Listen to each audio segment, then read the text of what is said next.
My name is Daniel Carter, and I've spent the last 20 years of my 46 catching liars for a living. Insurance fraud investigator. That's the official title on my business cards. What it really means is, I've built a career on reading micro-expressions, analyzing patterns, and spotting the telltale signs when someone's story doesn't match reality. I've exposed fake injuries, staged accidents, and phony thefts worth millions. I pride myself on seeing through deception, which makes what I'm about to tell you particularly bitter. Claire and I had been married for 15 years. No kids. We'd tried early on, but it wasn't in the cards, and we'd made peace with that. Our suburban life in Westchester was comfortable, predictable. She worked part-time at a veterinary clinic, I investigated insurance claims, and we met in the middle for dinner most nights. The intimacy had become routine rather than passionate, but it still happened twice a week like clockwork. Saturday mornings and Wednesday nights. She'd initiate with a specific touch on my shoulder, I'd respond, and we'd go through the familiar motions. I thought it meant we were stable, solid. The discovery happened on a Thursday evening in March. Claire had gone to shower after dinner, leaving her purse on the kitchen counter. It tipped over when I moved it to wipe down the granite and a phone fell out. Not her iPhone, the one I'd bought her last Christmas, but a cheap Samsung burner I'd never seen before. 20 years of investigating fraud had trained my instincts. A second phone is never innocent. The screen lit up with a message notification. "Tomorrow still good?" I picked it up. No passcode. Amateur mistake. The message was from someone named Andrew. I opened the thread and my world tilted off its axis. The messages weren't just about an affair. They were planning to kill me. "Once it's done, we'll have the money," Andrew had written 3 days ago. "Nobody will suspect anything." Accidents happen on boats all the time. Claire's response made my blood turn to ice water. "He won't see it coming." He trusts me completely. "It'll look just like an accident." My hands steady. Investigators training, I scrolled through weeks of messages. They'd been planning this for 4 months. Claire had researched drowning statistics, boat accidents, how long someone could survive in cold water. Andrew had sourced veterinary sedatives from Claire's workplace contacts. They discussed dosages, timing, locations. "The anniversary trip is perfect," Claire had written 2 weeks ago. "He'll be expecting romance, not this." Our 16th anniversary was in 10 days. I heard the shower turn off upstairs. Moving with practiced efficiency, I photographed every message, forwarded the entire conversation history to my secure cloud storage, and carefully placed the phone back in her purse at the exact angle it had fallen. My heart was hammering, but my hands remained steady. 20 years of crime scenes had taught me evidence preservation. Claire came downstairs in her terry cloth robe, hair wrapped in a towel, and kissed my cheek. "Thanks for cleaning up, honey," she said warmly. I studied her face, this woman I'd shared a bed with for 15 years. Her green eyes showed nothing unusual. Her smile reached all the appropriate muscles. If I hadn't just read her murder plans, I would have believed she loved me. "No problem," I managed, my voice normal. Another investigator's skill, never let them know what you know. She poured herself a glass of wine and settled on the couch. "Want to watch something?" she asked. We sat together watching Netflix, her head on my shoulder while I processed what I'd discovered. 4 months ago, she'd suggested I increase my life insurance. "We're not getting younger," she'd said then. "We should be prepared." I'd agreed, even thanked her for thinking ahead. The policy was now worth $2 million. I excused myself to the bathroom and checked our insurance documents on my phone. She'd increased it without telling me, doubled it from 1 million to 2. The change was made 4 months ago. The exact timeline matched when she'd started texting Andrew. When I returned to the couch, Claire snuggled closer. "I love you," she murmured against my shoulder. "Love you too," I replied automatically while my mind cataloged evidence. Tomorrow I'd need help. Tomorrow I'd need Nathan. My phone buzzed. I glanced at it casually. But the notification made my blood freeze. Our joint credit card had just been charged at a boat rental company. Claire was already making reservations for my murder. As she shifted against me, I saw her burner phone light up in her purse across the room. Even from here, I could read Andrew's new message. "Tomorrow we scout the location. Make sure you can get him there alone." Nathan Cooper's office occupied the 2nd floor above Rosario's Diner on Fordham Road. The smell of bacon grease and coffee permanently infused the walls. and the ancient radiator clanged like a ghost in chains. But Nathan had the best investigative mind I'd ever encountered, and more importantly, he was the only person I trusted completely. I'd called him at 6 that morning. "I need to see you." "It's personal," I'd told him. "How personal?" he'd asked, already alert. Nathan knew I didn't do personal. "Life and death personal," I'd replied. Now, sitting across from his cluttered desk, I handed him my phone with the photographed messages pulled up. Nathan read in silence, his expression growing darker with each swipe. When he finished, he set the phone down carefully and stared at me for a full minute without speaking, something that never happened.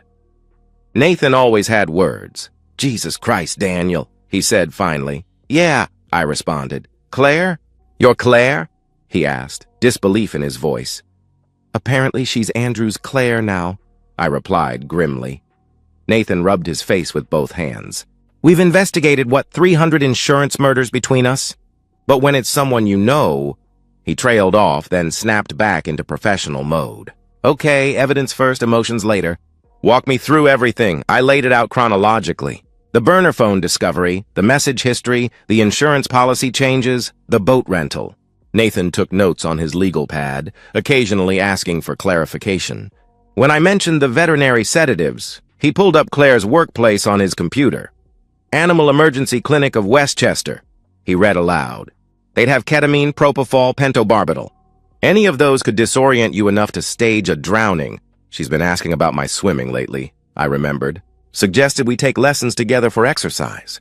"I thought she was worried about my health." "She was. Just not in the way you thought," Nathan replied bluntly. He pulled up Andrew Reeves on his screen.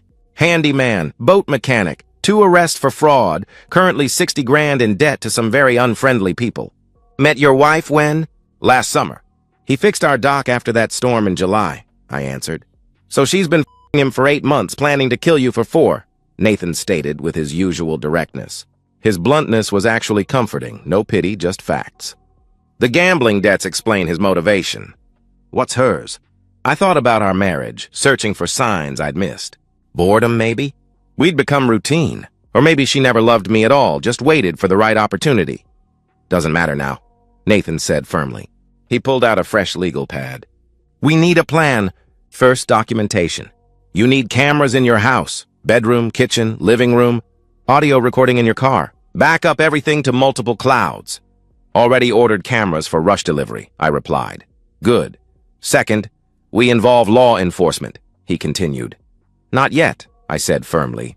"I want ironclad evidence. Video, audio documentation. I want her confession if possible." Nathan studied me carefully. "You want revenge, I want justice." "There's a difference," I insisted. "Sometimes," he agreed. He pulled up a calendar. 10 days until your anniversary. "That's their timeline?" I nodded, then showed him Claire's browser history I'd captured through our shared Google account. She'd been researching specific lakes, water temperatures, Coast Guard response times. One location appeared repeatedly, Sabbath Day Lake, 3 hours north. "Isolated, poor cell service, averaging 2 drowning deaths per year. She's thorough," Nathan admitted grudgingly. "But she made mistakes. The insurance change without your signature? That's fraud. The veterinary drugs, theft and conspiracy. The burner phone, rookie error. And Andrew..." He pulled up more records. "This a**hole's been arrested twice. He'll crack under pressure. We spent 3 hours building our counter-operation. Hidden cameras with cloud backup. Audio recorders in strategic locations. GPS trackers on both vehicles. Daily check-ins with coded phrases. If I missed a check-in, Nathan would alert authorities with all evidence." "What about a wire?" Nathan suggested. "Too risky. She's touching me more lately, playing the loving wife. She might feel it," I explained. The most disturbing discovery came when Nathan pulled Claire's credit report. She'd been opening accounts I didn't know about, moving money in small increments. "She's building an escape fund," he explained. "Probably planning to play the grieving widow for a few months, then disappear with Andrew." I found myself studying our wedding photo on Nathan's shelf. He'd been my best man. Claire looked radiant in white lace, gazing at me with what I'd believed was love. Now I wondered if she'd been calculating my value even then. "You okay?" Nathan asked. "I'm functional," I replied. "That's not what I asked," he pressed. "It's all I've got right now," I admitted. He nodded, understanding. We'll get through this. But Daniel, he leaned forward. When this goes down, you let me call it in. You don't try to be a hero. These people want you dead. That evening, I installed the cameras while Claire was at book club, or wherever she actually went on Thursday nights. The tiny devices disappeared into smoke detectors, air vents, picture frames, each one connected to a secure cloud server that backed up every 12 hours. When Claire came home, she kissed me hello, and I tasted another man on her lips. Good book? I asked casually. Wonderful, she replied, describing a plot she'd probably memorized from online reviews. That night in bed, she curled against my back, arm draped over my chest. I lay awake, feeling her breathe against my neck, wondering how many nights she'd laid here planning my death. Her phone, the real one, buzzed on the nightstand. She grabbed it quickly, but I caught a glimpse of the notification. Andrew. Can't wait to have you all to myself. After her breathing deepened into sleep, I slipped out of bed and checked the boat rental confirmation in her email. She'd used her credit card but listed Andrew as an additional authorized operator. They weren't even trying to hide their connection anymore. I found the lake on Google Maps. The rental dock was isolated, the waters were deep, and the nearest help was 30 minutes away. The perfect murder location. As I crept back to bed, Claire murmured in her sleep and reached for me. I let her pull me close, playing the oblivious husband, while documenting everything on the hidden camera pointed at our bed.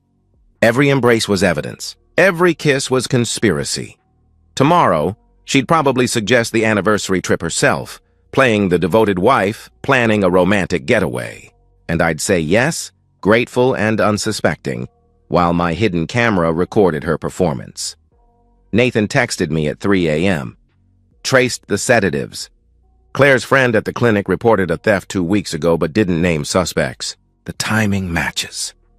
I looked at my wife sleeping peacefully beside me, her face serene in the moonlight. In 10 days, she planned to watch me drown, but she'd forgotten who she married. I'd built a career on catching killers who thought they were smarter than the system. And now, my own wife was about to learn why insurance companies paid me so well to spot liars. Her burner phone buzzed in her purse downstairs. Even from here, I knew it was Andrew confirming tomorrow's scouting trip.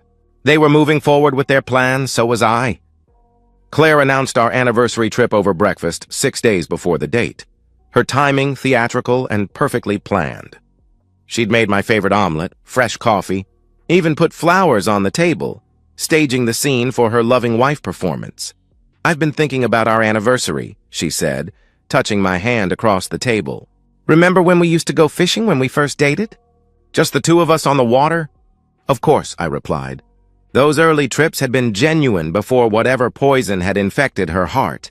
I found the perfect spot. Sabbath Day Lake, it's gorgeous, isolated, romantic.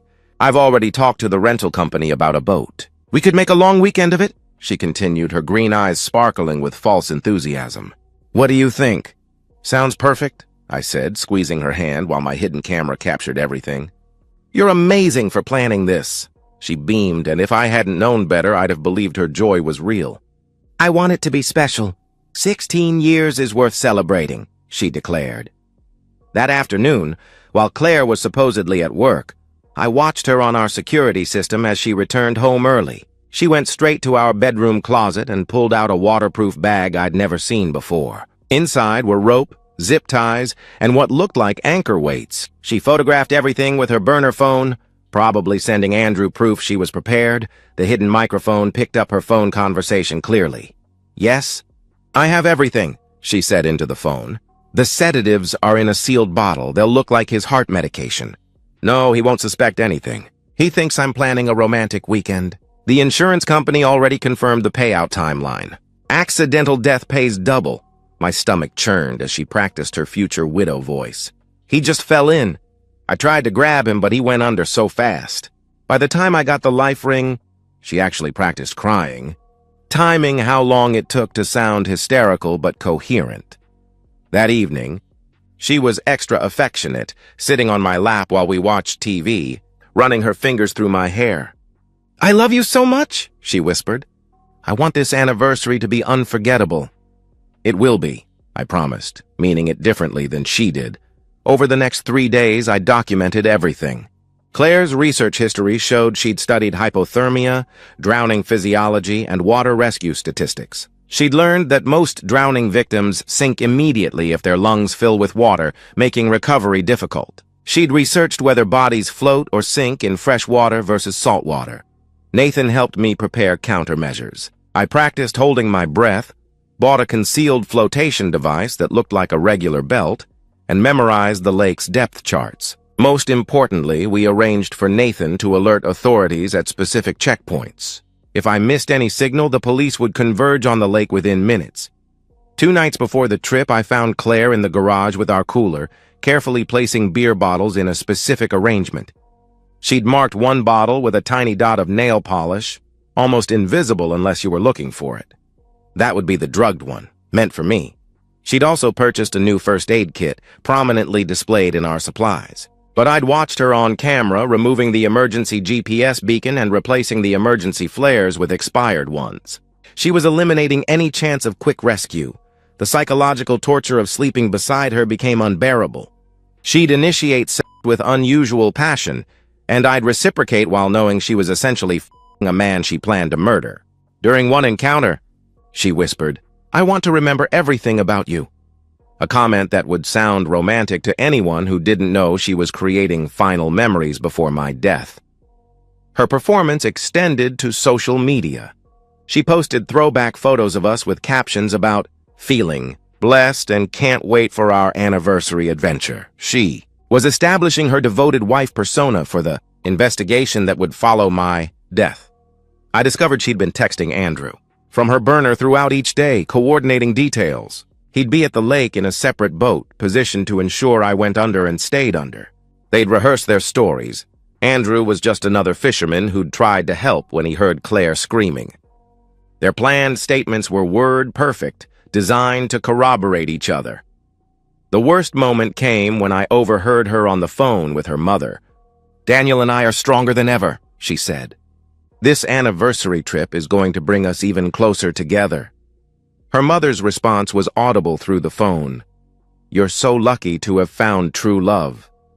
Claire had also been studying my routines, noting when I typically drank, how much, how quickly. She knew I usually nursed a single beer while fishing, making it easy to ensure I'd consumed the entire drugged bottle.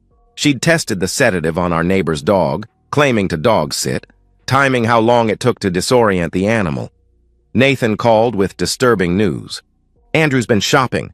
Bought a waterproof camera, new boots, and, get this, a gaff hook. You know what those are for?" "Pulling large fish into the boat," I said, understanding the implication. "The hook would ensure I couldn't surface if I somehow fought the sedatives." He also cleared his debts yesterday, paid off 30 grand to some dangerous people. "Used Claire's money, I'm betting," Nathan informed me. "She gave him $30,000. I asked, shocked, "From the accounts she's been hiding?" "Daniel, they're not planning to wait. This is happening on your anniversary," he warned. "The final night before our trip." Claire suggested we update our wills, just to be safe before traveling. She'd already prepared the documents, needing only my signature. I signed them, knowing Nathan had copies of everything showing her forgeries and fraud. "Promise me something," she said that night in bed, her head on my chest. "If anything ever happens to me, you'll find someone else. I don't want you to be alone."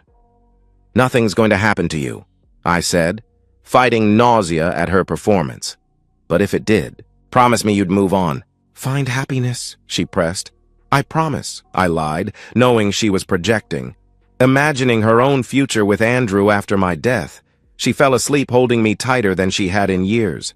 I lay awake counting the hours until morning, when we'd pack our car for what she believed would be my last trip. The cameras captured her sleep-talking around 3 a.m. She mumbled Andrew's name and smiled.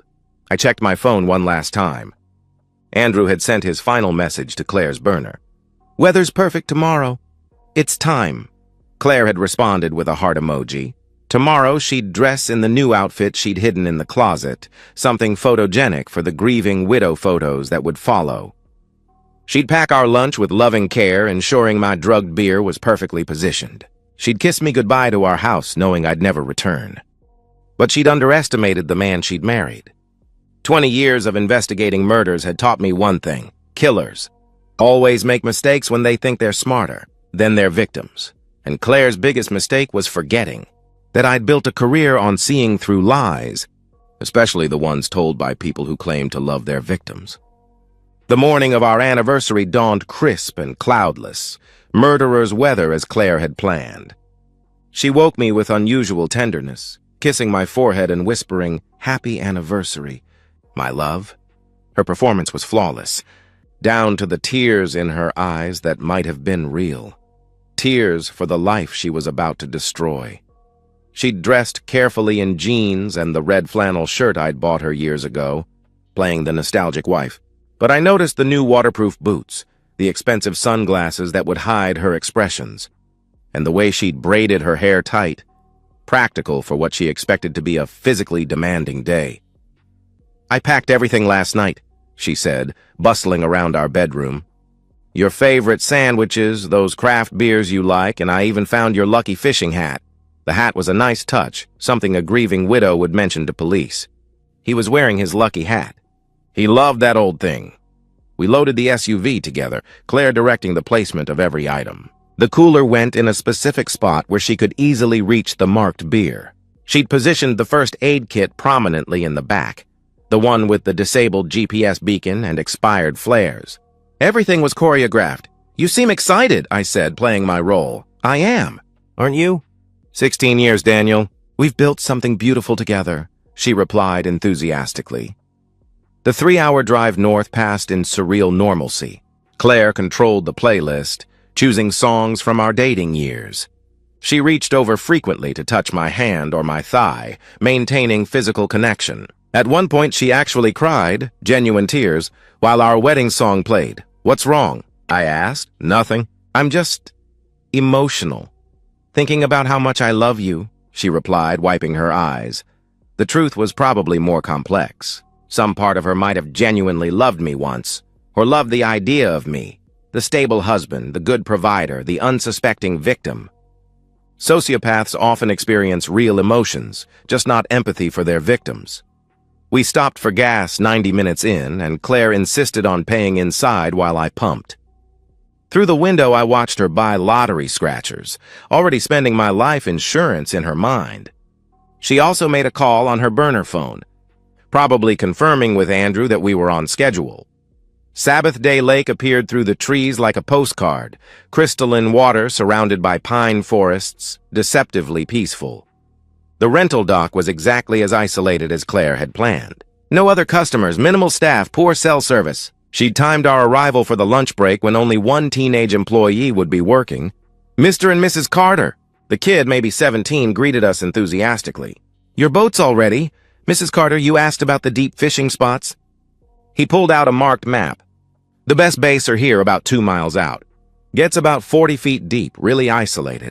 Perfect for what you're looking for." Claire thanked him sweetly, folding the map carefully.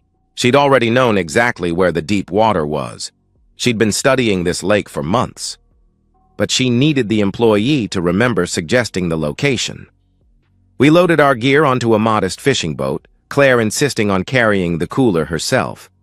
She positioned it precisely where she could control access to the drinks. I pretended not to notice how her hands shook slightly as she arranged everything. "Beer," she offered once we'd cleared the dock, holding out the marked bottle. "Start the celebration early?" "Maybe in a bit," I replied, taking the oars. "Want to get us positioned first?" A flash of frustration crossed her face before she recovered. "Of course, honey." "You're the captain," she said sweetly. As we moved across the lake, I spotted another boat in the distance. Andrew, maintaining separation but keeping us in sight.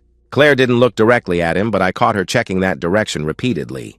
Her phone, the burner, buzzed in her pocket. She didn't check it, maintaining her performance. "This is perfect," she said as we reached the deep water. "Just like our first fishing trip, remember? You caught that huge bass and were so proud?"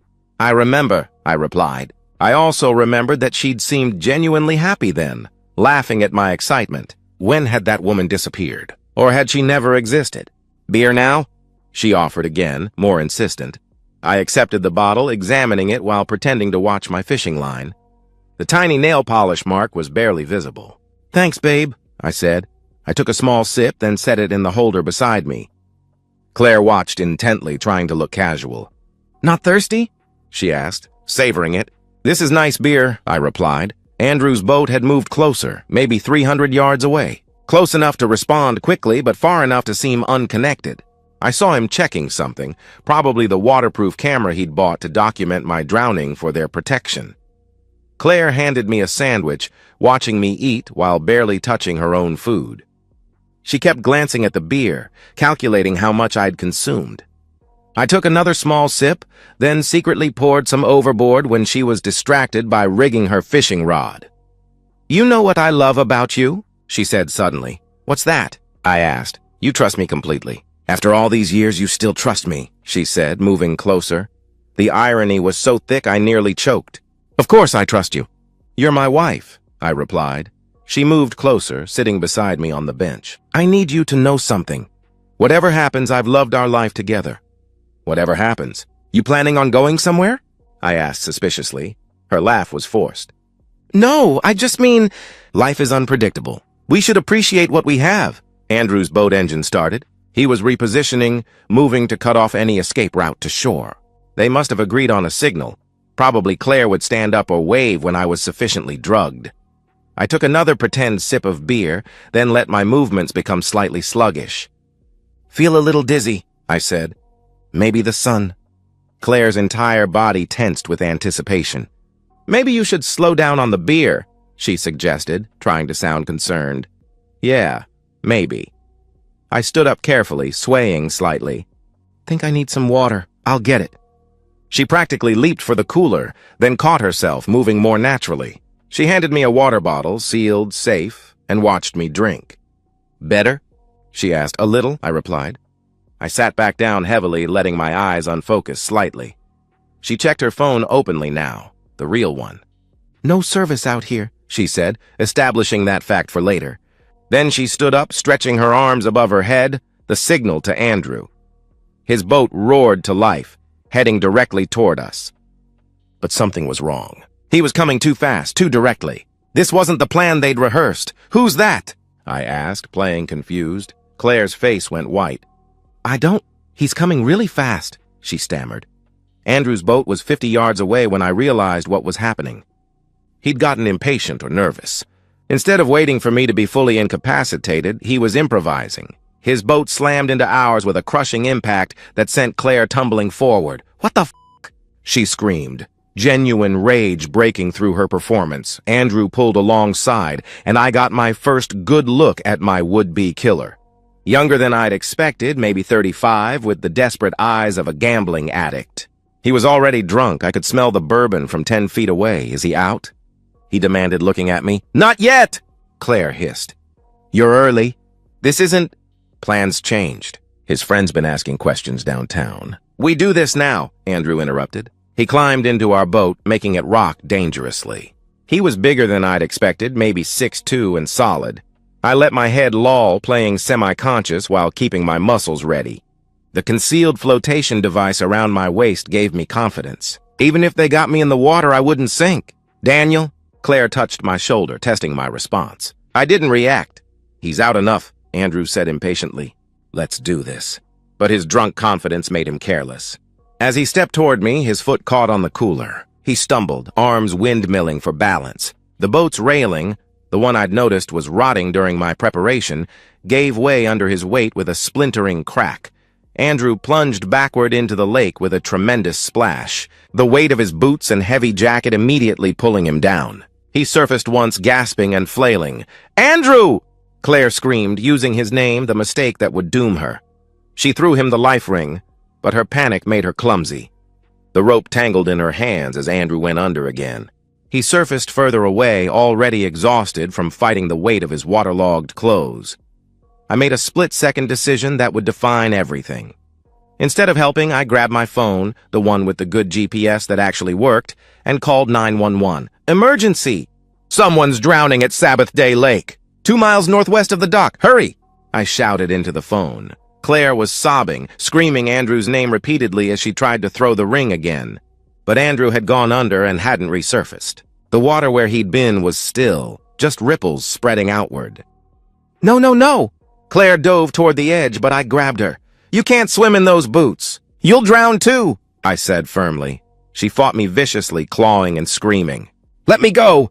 I have to save him, she cried. Save who? Who is Andrew? I asked, playing confused. Her face went white as she realized what she'd done.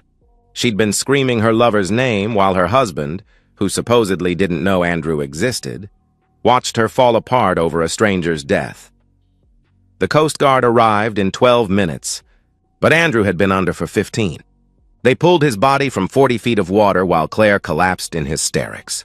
She wasn't performing anymore. Her grief was real, raw, and completely inappropriate for a woman whose husband had nearly drowned. Ma'am, did you know the victim? The officer asked. Claire couldn't answer, sobbing too hard. I stepped in, playing the confused husband. I don't think so. He crashed into our boat. Maybe drunk? My wife's just traumatized from seeing someone drown, I explained.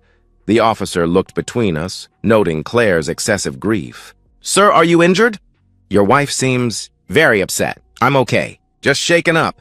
This was supposed to be our anniversary trip, I replied, maintaining my confused husband act. They found the gaff hook in Andrew's boat.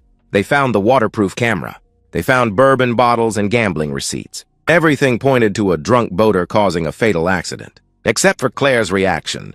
Mrs. Carter? The officer tried again. Can you tell us what happened? She looked at me, desperate. Tell them, Daniel. I'm not sure what happened, I said truthfully. This man crashed into us, fell overboard, and drowned. My wife tried to save him. You knew his name, the officer said to Claire. You were screaming, Andrew! Claire's mouth opened and closed like a fish. She had no explanation that wouldn't reveal everything. As they wrapped Andrew's body and took our statements separately, Claire whispered urgently to me, You have to help me explain this. Please, Daniel. I can explain everything later. Just help me now. I looked at my wife, this woman who'd planned my murder, who'd just watched her lover drown, who was begging me to save her from the consequences. I don't understand what's happening, I told her honestly, but we'll figure it out.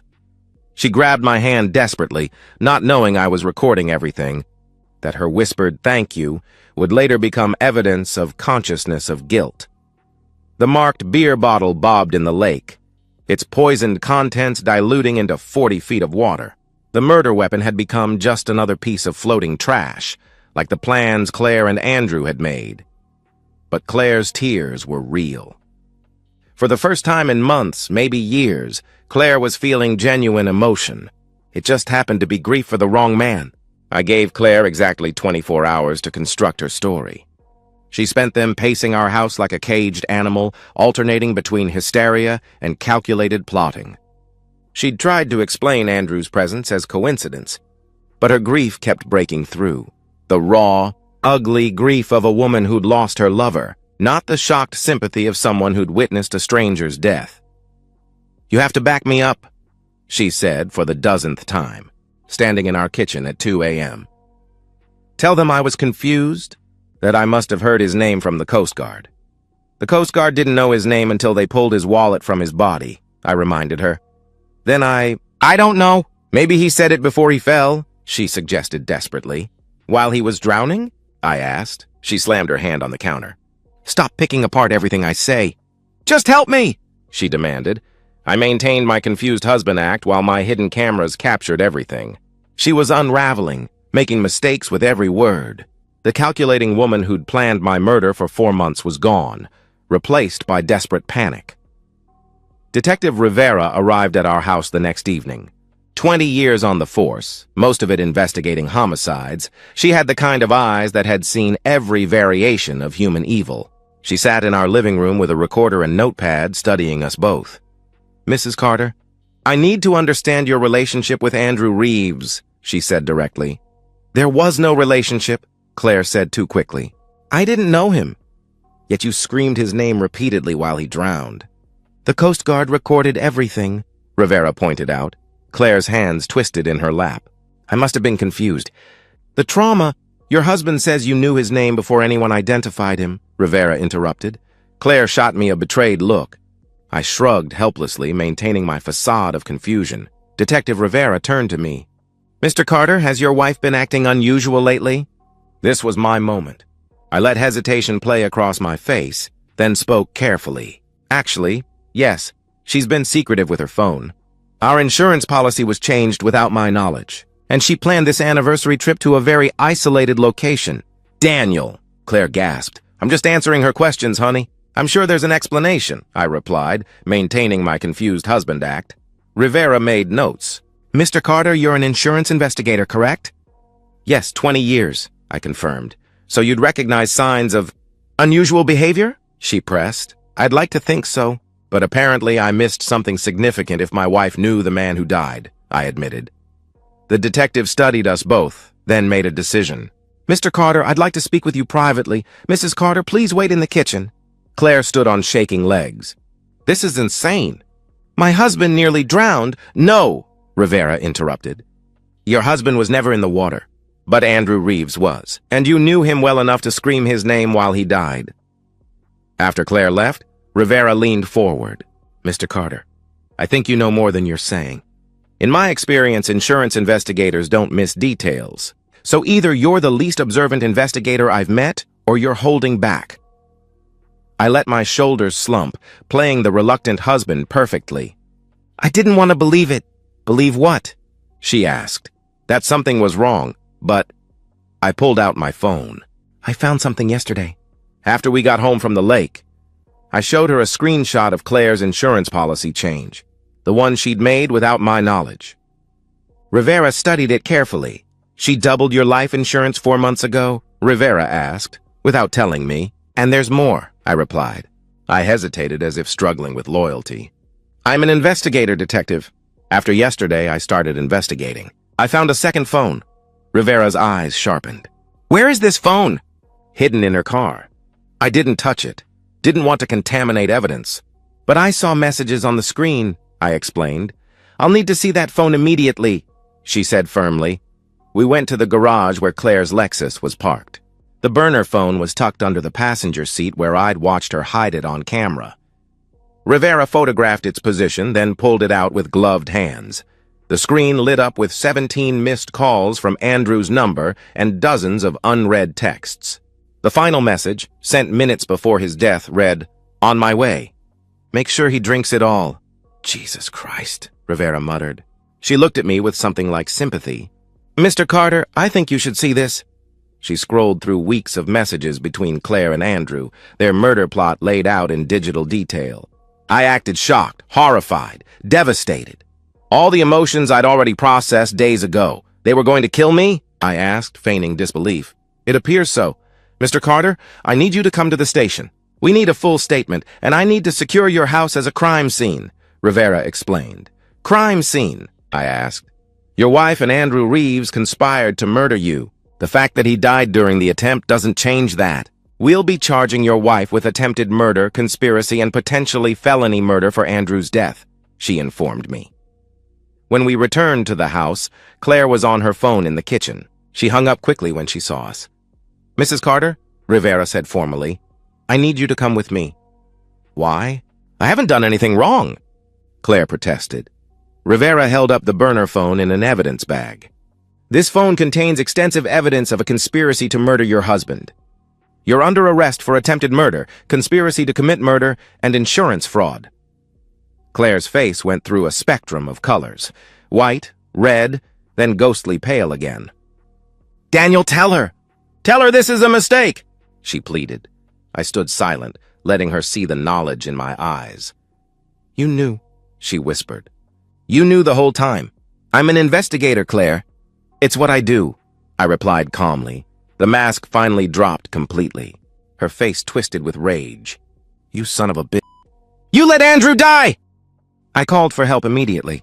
You're the one who couldn't save him. Too panicked, too clumsy with the rope.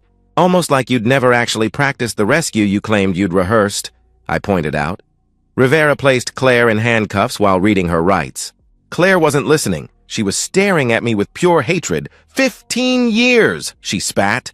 15 years of your boring routines, your predictable sex, your goddamn investigating stories. You think you're so smart?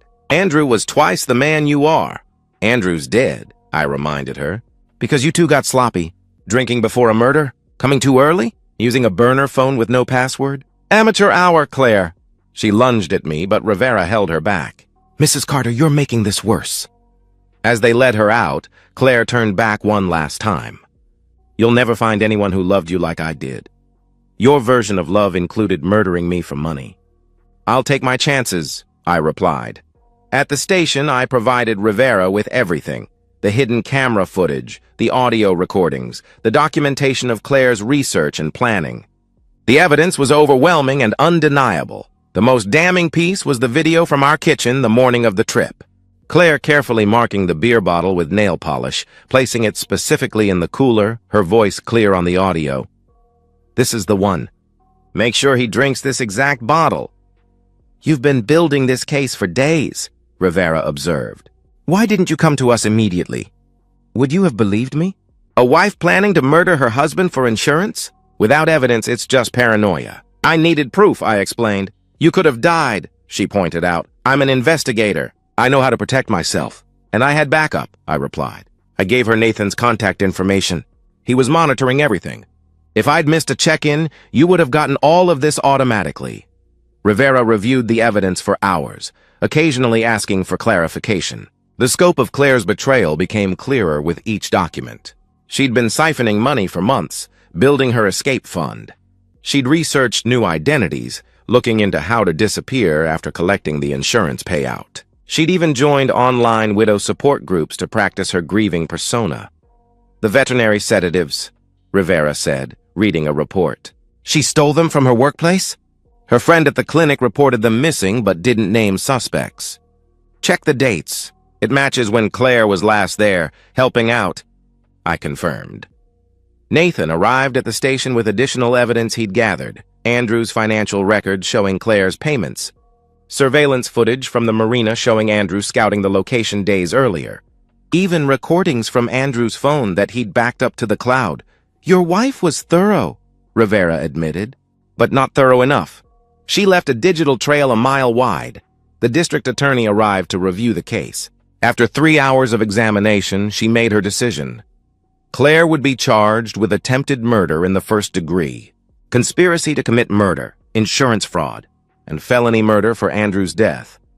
He died during the commission of a felony. Making Claire liable, she'll get 25 to life, the DA explained. Possibly life without parole if the jury's unsympathetic. The premeditation is extensive. That night I returned to our empty house. The crime scene tape was gone, but Claire's presence lingered like smoke. I walked through rooms we'd shared for 15 years, seeing them differently now. The bedroom where she'd lain beside me planning my death. The kitchen where she'd prepared my last meal. The living room where we'd watched movies while she texted her lover about murdering me. I found our wedding album in the closet and flipped through it. Claire looked radiant, young, seemingly in love. Had she ever loved me? Or had I always been a mark, a long con that took 15 years to play out?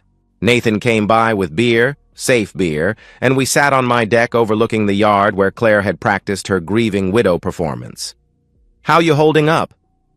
He asked. I'm alive. That's more than Claire intended, I replied. You know what the hardest part is? Nathan said after a while. It's not the betrayal or the attempted murder. It's that you'll never really know when it started. When she stopped loving you, if she ever did. That'll eat at you if you let it. He was right. I'd investigated hundreds of crimes, but I'd never be able to pinpoint the moment my wife decided I was worth more dead than alive. The trial would come later. Claire would sit in a courtroom while prosecutors played her recorded conversations, showed her research history, displayed the marked beer bottle in its evidence bag. The jury would take less than 3 hours to convict on all counts. But that was months away. Tonight I sat in my empty house, alive against Claire's wishes, surrounded by the evidence of a marriage that had been dead long before anyone tried to make it official. My phone buzzed with a text from Rivera. Your wife's requesting to see you. Says she wants to explain everything. I deleted the message without responding. Claire had explained everything already. In 4 months of messages planning my murder. In her scream of Andrew's name as he drowned. In her final words claiming she'd loved me while planning my death. Some mysteries didn't need solving. Some lies didn't need explaining. I was alive. That was explanation enough. And so, we've reached the end of today's story. Was it what you expected, or did it take a twist you didn't see coming? I'm curious to hear your thoughts. Share them in the comments below, and let's get a conversation going. If this story kept you hooked, make sure to hit that like button. And if you're new here or just haven't subscribed yet, now's the perfect time to join our community. I bring you fresh, captivating stories every day, so click that subscribe button and turn on notifications so you never miss out. Thanks for watching, and I'll see you in the next one.